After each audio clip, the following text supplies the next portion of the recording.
And we're recording. Surprise, we're recording, Kelly. Welcome to our podcast, everybody. I'm Kelly. I'm Don. Whoop, whoop. And we are two awesome people, despite the whoop whoop you just heard. That's the most energetic intro we've ever had. I'm happy to have turned it on. Let's strap in and on we go. I don't like it when you phrase it strap in. Does it sound like a torture device? It sounds like strap on, and I just don't like it. It makes me uncomfortable. Nobody says strap in. You say buckle up.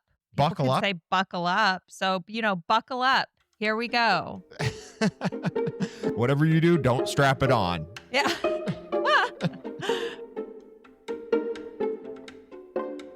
Well, welcome to Two Awesome People. I'm Don. We already said.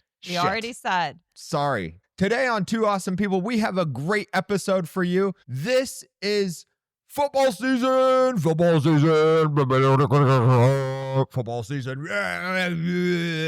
If only that mattered to us, but it doesn't at all, even a little. It is football season. That is accurate. And we're going to talk about sports today, right? We're going to talk about sports because whether you're a sports family or not, it affects you. But Dawn, before we do that, do you know what we need to talk about? We are going to go butt first into a youth slang term, as Dawn likes to phrase it, a generational grab. Today, I'm bringing it. And I wanted to do the term hear me out because both of our kids say it all the time. They'll be like, hear me out, Marge Simpson. Hear me out, Flo from the insurance commercials. When someone says hear me out, it indicates they're about to say something absurd or, quote, batshit crazy. Why do they follow it with a name? Because, Dawn, a lot of the time it's in a sexual context. What? So when they say, hear me out, and then a person's name, that's saying, hear me out, that person is attractive. What? That's hear what me they're out. saying. So if I say, hear me out, Kelly. Well, yeah, that That's not, I don't want you to listen to me. I think your delivery was a little bit off. Sorry. It would be like, hear me out, Kelly. That's how it is. And so it means that I like you? It means that you think that the person is attractive. So who's your hear me out? I don't know. I don't have one because I'm 42 years old. Could you say, hear me out, Prue? Prue. Who's Prue? From Great British Baking Show. Oh. Too far? Dawn. That was melding very old generation and very young generation in a clunky way. Oh, sorry. So you're saying, hear me out, the elderly woman judge on Great British Baking Show? Yes, that would work. That would She's apply. got great style. I love her style. Everything's great about her. Awesome, Dawn. I'm hearing you out. Hear me out, Prue. You've been heard. So that's your education for today, Dawn. That's our butt first section. You're welcome. Now climb out. You fell in butt first. And back to sports. It's sports season. Baseball playoffs are coming up. Football has just started. I don't even know if you know that, Kelly. F1 is deep in Is that their true season. that the first week happened of football? Yeah, this was the first week. Do they have preseason football? Yes. I guess they must. Okay. You really don't know anything about football. I literally don't even know the rules. I don't understand the game. In some cases, I would want to learn something because maybe I care about it or I want to be part of the conversation. But in the case of football, I really just don't. Really? I care. just don't. Why? I think that part of it is that you don't really care. So yes and no. Okay. You really do care? I used to be a huge football fan. We had season tickets to the Chargers. We painted our faces. We had all the stats. We had jerseys. And then I fell out of it. And when I fell out of it, I fell out hard, at least out of football. We like baseball. And even then, we like the Dodgers. We watch the Dodgers. The thing about football is it's like this all-encompassing behemoth of a sport or activity where, at least the impression I get, is people don't just watch one team. Like for you, you watched the Chargers, right? But now it's you watch football. Oh, we're hunkering down from Thursday through Sunday. We're not leaving the couch. We're hitting the bar and never going anywhere. Yes, it's like people have the split screen. They have to watch every game of football. That's the difference, I think, between baseball and football. Baseball, you have your team. You're a fan of your team. In football, you're a fan of the sport. It's different. With baseball, you hit the commercial break and there's not a ton of commercials for baseball. There Right. may be one or two, but football, it's like you hit the commercial break and it's all about football, football, football. It's so intense. That's sort of the all consuming nature of football. But Kelly, you're not American then. And yet, baseball is America's pastime. How did football steal that? I don't really know. It's interesting because we do like sports in our house. The four of us like watching at least the Dodgers, but we just haven't really connected so much with football. So here's my thing is we're not connecting to football because we as a family have not made it a tradition. We watch the Dodgers every game as a evening activity as a family. It's the way that we come together and enjoy our evenings. We just haven't started that with football. So, do you want to start a football tradition? Is that what you're saying? I think Nate would go for it. He does seem to understand football. There is some emotional elements that really pull you in. Obviously, it's a way for guys to connect It's a way for like father sons to connect. and men with men. Right. We're in this fantasy football league of just a bunch of dads and they're all texting each other. I'm like, I don't even have the time to keep up. You do get a lot of texts. I was witnessing that yesterday. It's just like boop, boop, boop, boop, boop, boop, boop, boop, boop. Yeah. You don't get that with baseball. Nobody's texting us about F1 and we watch F1 quite a bit. But that's once a week. Like is that's football. No, it's not. Isn't it like 3 or 4 days a week? It used to be once a week and they Monday, have definitely Thursday. expanded it. Yeah, it's literally constant. I think a lot of it is tradition. I think that you're right about that. I don't think that there's very many men who love football, who love watching football, who didn't grow up with that. There's a couple things that it offers. They are true athletes. Like they are incredible athletes. And Well, that's true of like any sport, Don. baseball, not so much. They are not to the level of athlete that NFL is. From the male's perspective, really do value that physical, hardcore, incredible athlete. Nate was watching football and he said, oh my God, that guy got up incredibly fast. You know, it's like watching a gladiator. It's the incredible physical strength. That just doesn't like do it for me. So Like, that's I'm the not- difference between men and women, maybe.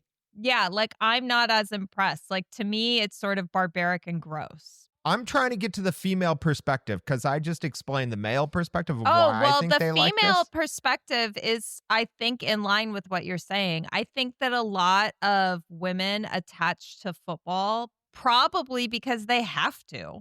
Even when you had your tickets, like I went to at least one game and it wasn't my jam. But I you don't don't know. attach to stuff for me anyways. Oh, wow, that's sad, Dawn. There is no sadness here. You do you, Kelly, and when we cross paths, it's great. We're two ships in the night, Dawn. Just wandering around. Maybe we may come across each other. Maybe we won't. But I don't need you to be like, yeah, I want to do this with you. You are not that. And that's great. Right. But I think you're right. I think a lot of women are now pulled in, and it may be a generational thing. Like my sisters really like football because it was the only way to connect with my dad was to watch football. Right. See, so it became their tradition to watch football. Do you think baseball's boring? No, Most people qualify it as boring. I don't think baseball's boring. Baseball is different than football because it's very focused on one player at a time. I find that to be like more exciting. It's much more pressure driven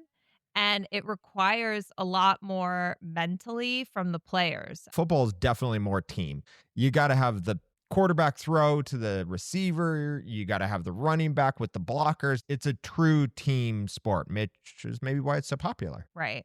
People love football. They love watching it. They think it's the best sport. They love the players. They think that they're, these ultimate specimens of athletes. Wait, what was that, Kelly? An ultimate specimen. They're Mhm. not even human. Seriously, this is what people think.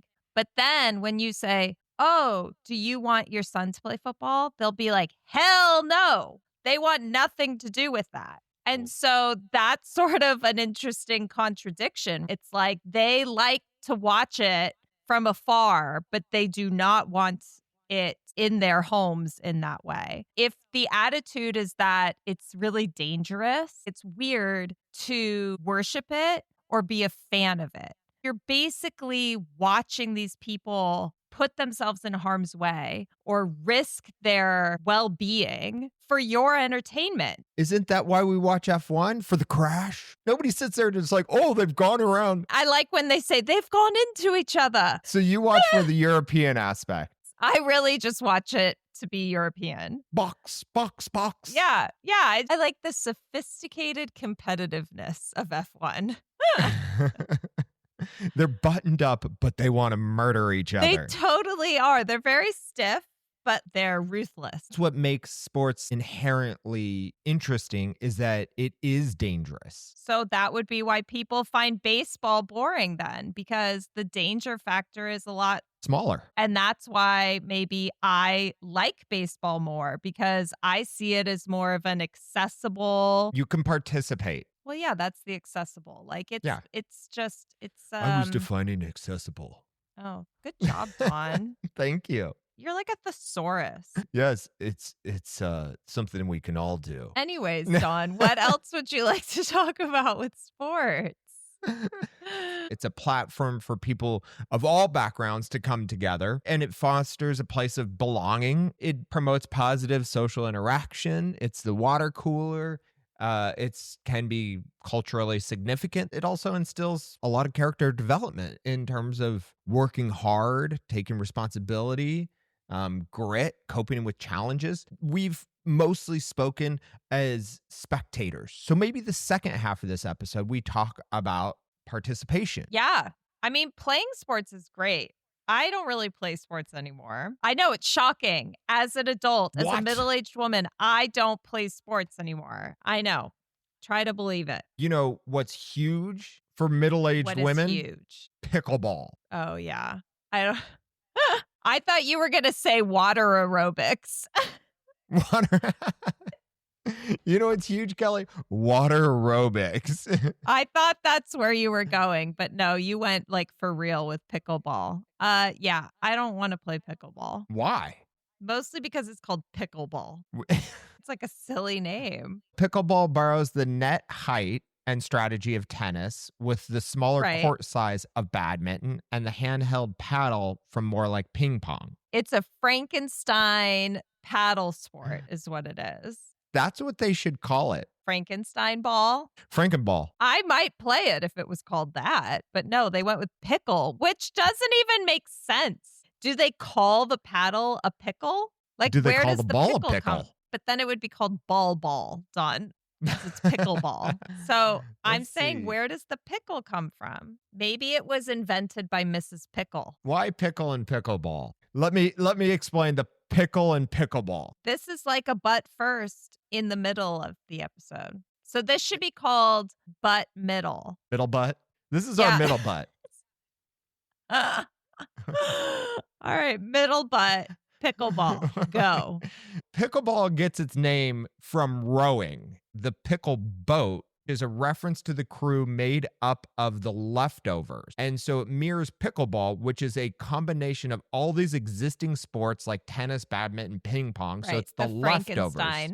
That is a really confusing name. Apparently pickle has a connotation of being leftovers. Got it. So pickle as a term can just mean the leftovers. I'm not sure if that's true, but in the sport of rowing, pickle boat is leftovers. I want that to be true. I want to refer to the leftovers as the pickles. Except then I'll be like, pass me the pickles, and I'll be given pickles. It's the #1 sport in America. It's number one growing sport. Because everybody likes pickles. It was invented in 1965. I wouldn't say it's growing that fast then, because as far as I knew, it was invented like 3 years ago.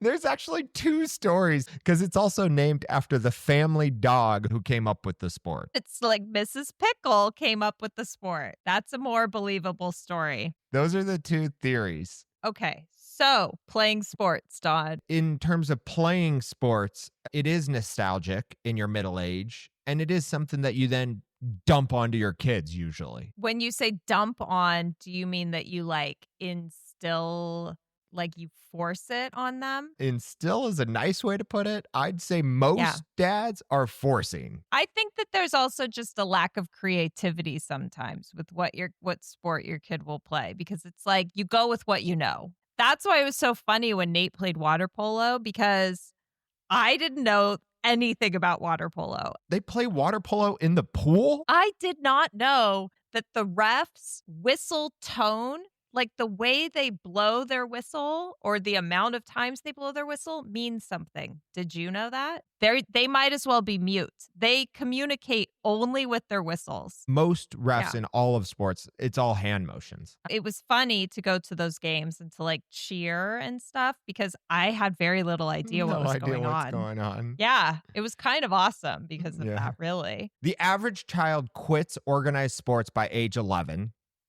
And 70% of kids drop out of youth sports by age 13. Yeah, I believe that.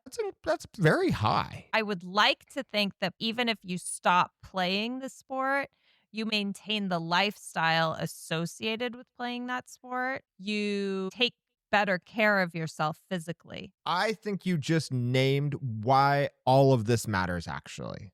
Oh, we should just cut out the rest of this. We'll just start the episode here. Yeah. Okay. Got it. Welcome to Two Awesome People. Yeah. Okay. It's teaching the kids a lifelong ability of movement. So it doesn't matter what sport you're playing. It's teaching them to be active with their bodies so that when they're our age, they're not sitting on their asses all day long. Even beyond the physical aspect, I think that there is something to the mental aspect when it comes to being competitive. Being a little competitive is not a bad thing. Hell no. I don't know what that means. Well, let me rephrase that. Amen, sister. That was a dramatic rephrase, Don. You went from negative to positive. They don't have to necessarily be like aggressive, but they have to want to be good. They have to learn how to improve. Sports is not easy, and baseball's even harder. You have to catch this thing and hit this thing that's flying through the air. It's a ball, that's very Don. small. It's called a ball. Yeah.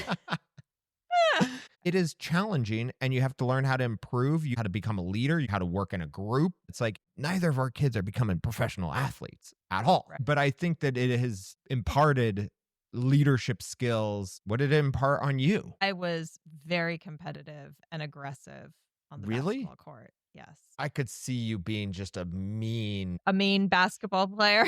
Yeah, you're just a mean basketball player. I could see you being mean. I could just see you being mean. I could see you being really mean. I see it every day. Yeah. I know. Give me your lady perspective on this boom of women's sports. I mean, it's great. I don't know. That's a very complicated issue, because then it turns into like equal pay and everything. I'm not equipped to touch on that. Love that. You would make a great politician. Why? I'm literally dodging the question. That's my point. My campaign slogan would be, I'm not equipped to touch on that. Yeah. And you wouldn't say anything wrong ever. Vote for me.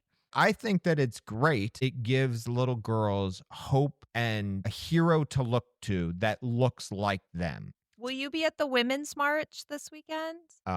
Well, I'm just kidding. I don't know anything about a Women's March. I'm just saying that you sound like you would be there. Ooh, Kelly, word association. Okay, let's do a word association. Pressure. I kind of think of steam, Dawn. It makes me think of steam. What do you think? I don't know if I have one word to go with it. Pressure is a part of life. Constant? Not constant. That's the wrong word. Like ever present. That's but stressful. It's not ever present. Oh, okay. I'm saying that it's like it's Unavoidable? unavoidable. Huh. Great. Thank you. We've gone through the thesaurus. Yeah, pressure, I would say unavoidable. I Everybody feels pressure in their life at some point. And I think sports can help. Well, it can help or it can hurt. I think it depends on the personality of the person. 100%. But pressure makes us do good things. Oh, that's good. That's a good quality to have, that it makes you do good things. It depends on the amount of pressure and your toolkit. You have to help your kids develop a toolkit to be able to deal with pressure. Nice toolkit, Don. Yeah. You see there? There's a hammer and some nails. No, don't go down that. I'm I making like an I'm- innuendo. You don't just like make it literal. Oh, is the toolkit like Stop. something sexual? You Where are you going with ruin the it. toolkit? You I'm just sorry.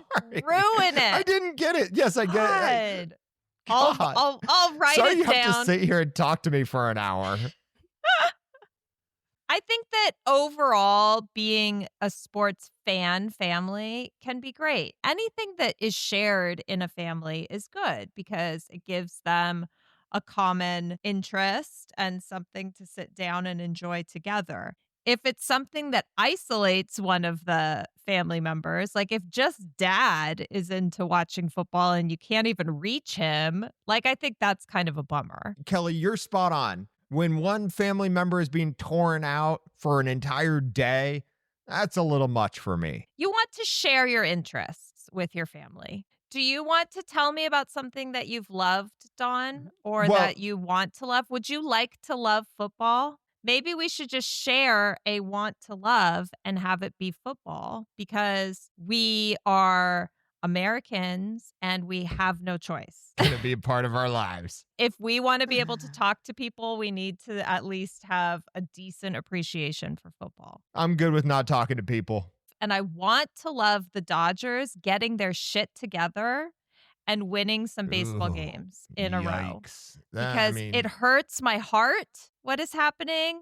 It hurts my brain what is happening. And I need them to pull it together. That's a good one, Kelly. Thank you. The no-hitter, the almost no-hitter by Yamamoto, I started calling it out in the 7th, 8th inning, and Can't do that. we'll get into superstitions on another episode because I The screwed him. announcers on the Dodgers games do that all the time too.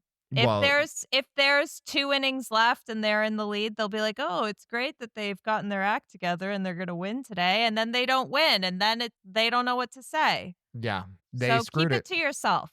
Just keep it to yourself until the end. Dodgers announcers, keep it to yourself. I like that we're blaming the announcers for their performance instead of the players. The players team. themselves. Well, Yeah, it's superstition. I guess so. I'll do a want to love. I am thrilled that the Great British Baking Show is back. I'm going complete opposite of sports right now. I am taking my manhood and ramming it into baking. That is not at all the way that you should phrase that, Dawn. That is gross and that is unsanitary. I mean my And- manhood metaphorically. Like I'm not me as a sure. man. Okay. All right. Yes. So It is- you're ramming your manhood into baking, kind of We're like gonna a have- pie. We're going to Right? have cakes and pies, biscuits, and That's because know what? Dawn was like, "Hear me out, Prue." hear me out, Prue. I love you. No, you got don't- style. You have to say, Oh. "Hear me out," and then pause, and then say the name. So I just did It's it sort wrong. of like you're saying, "Hear me out," and then a colon, Yeah. and then you put a name. Hear me out, Prue. You are the best. It's not a question though, but yeah. Prue? I mean, you're getting close. Yeah. You're getting closer. I love the Great British Baking Show. She's got style. It is a great show. It's very heartwarming. And again, Dawn, it's sort of like F1 because it's European. It has this air of like sophistication almost, and you just feel like a better person watching it. You feel like a better person watching F1 than NASCAR. You feel like a better person. And I think they give you a perspective of other TV shows in other countries. It's a different tone than what you get here. Not that what is here is bad. It's just a more complete tone of different shows. I love the Great British Baking Show because they compete and all they win is a cake stand. They go through the entire competition. And in America, it'd be like, you win, $100,000. $100,000. Yeah. No, You win a cake stand. That's what you win. And it means the world to these people. It's And amazing. they all make friends with the competitors. They all it's not cutthroat. It's No, delightful. it's Yeah. not cutthroat at all. They cry when each other get knocked off. Yeah, you're right. So it's a good show. It's a wonderful show, and I'm thrilled. You're thrilled. Yeah. All Well, right. hey, Kelly, Hey, Dawn. let's go throw the football. I got to go to the dentist. Oh, well, I'll go to the batting cage. No, you won't. I'll go play some pickleball. Go work on your toolkit. Hey, whether you play sports or you watch sports, maybe try to find some joy in a little bit of it. It doesn't need to be what everybody else is doing, but there are some good things that sports do. The way that you sum these episodes up, it's always the same. It's like whether you do this or this, Or this. just go do you. Yeah, you do you. Well, that's because you know what? We're spreading positivity. Everybody's got their own way of doing things. So we're not here to knock anything. And, that's that, I guess. I don't know. I knock things all the time, but okay. You're the curb that people are hitting, and I'm filing down the curb. You're the ramp and I'm a curb. All right. Thanks, Dawn. Thanks for the smooth ride.